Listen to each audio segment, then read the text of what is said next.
Real Madrid sign করল আর্নল্ডকে। লিভারপুলের right back আর্নল্ডকে অনেক দিন ধরে টার্গেট করেছিল, কিন্তু এই মরশুম শেষ হওয়ার আগেই মাদ্রিদ নিশ্চিত করেছিল আর্নল্ডকে তারা নিবে। জানুয়ারি মাসে ট্রান্সফার উইন্ডোতে প্রথমবার বিড করেছিল, কিন্তু লিভারপুল তখন তাকে ছাড়েনি।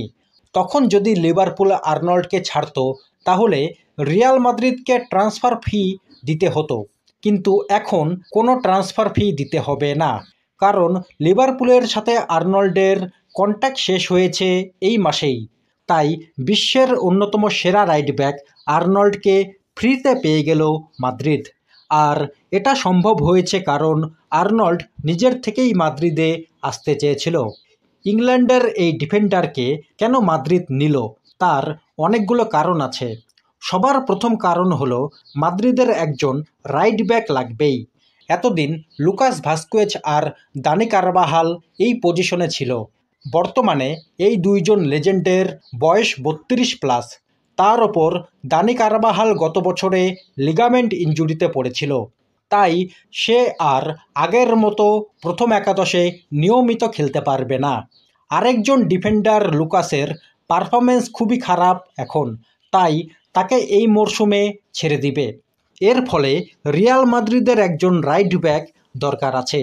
দ্বিতীয় কারণ হলো মাদ্রিদের নতুন কোচ জাবি আলোনসো 5 ডিফেন্স নিয়ে খেলে, যার মধ্যে 3 জন সেন্টার ব্যাক থাকে আর 2 জন উইং ব্যাক থাকে, যাদেরকে ডিফেন্স কম অ্যাটাকে বেশি থাকতে হয়।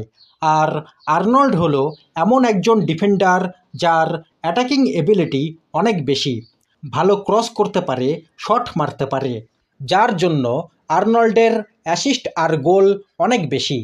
জাবি আলোনসো এরকম একজন অ্যাটাকিং ফুলব্যাককেই দলে চায়। লেভারকুসেনে গ্রিমাল্ডো আর ফ্রিম্পং 2 জন অ্যাটাকিং উইংব্যাক ছিল, যারা অনেক ম্যাচে গোল অ্যাসিস্ট করে ম্যাচ বের করে দিত। আর্নল্ড হবে জাবি আলোনসোর জন্য একজন পারফেক্ট রাইট ব্যাক। এই মরশুমে 4টা গোল আর 8টা অ্যাসিস্ট করেছে, আর এখনও পর্যন্ত লিভারপুলের হয়ে 23টা গোল আর 92টা অ্যাসিস্ট করেছে। ইংল্যান্ডের হয়েও 4টা গোল আছে তার। আর্নল্ড ডিফেন্স বাদেও মিডফিল্ডে খেলতে পারে, তার পাসিং কোয়ালিটি অনেক ভালো। মাদ্রিদের মিডফিল্ডে যে কমজোর দিক আছে সেটা আর্নল্ডকে দিয়ে পূরণ করতে পারবে। কারবাহালকে রাইট ব্যাকে রেখে আর্নল্ডকে মিডফিল্ডে খেলাতে পারবে মাদ্রিদ।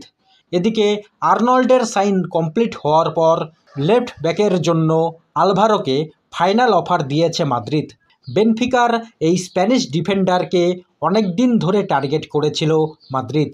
রিয়াল মাদ্রিদের একাডেমির এই প্লেয়ার নিজেও মাদ্রিদে আসতে চায়। ফিফা ক্লাব ওয়ার্ল্ড কাপের আগেই তাকেও মাদ্রিদ সাইন করে ফেলবে। আগামী মরশুমে রিয়াল মাদ্রিদের ডিফেন্সে নতুন প্লেয়ার থাকবে আর্নল্ড, আলভারো আর ডিন হুইসেন।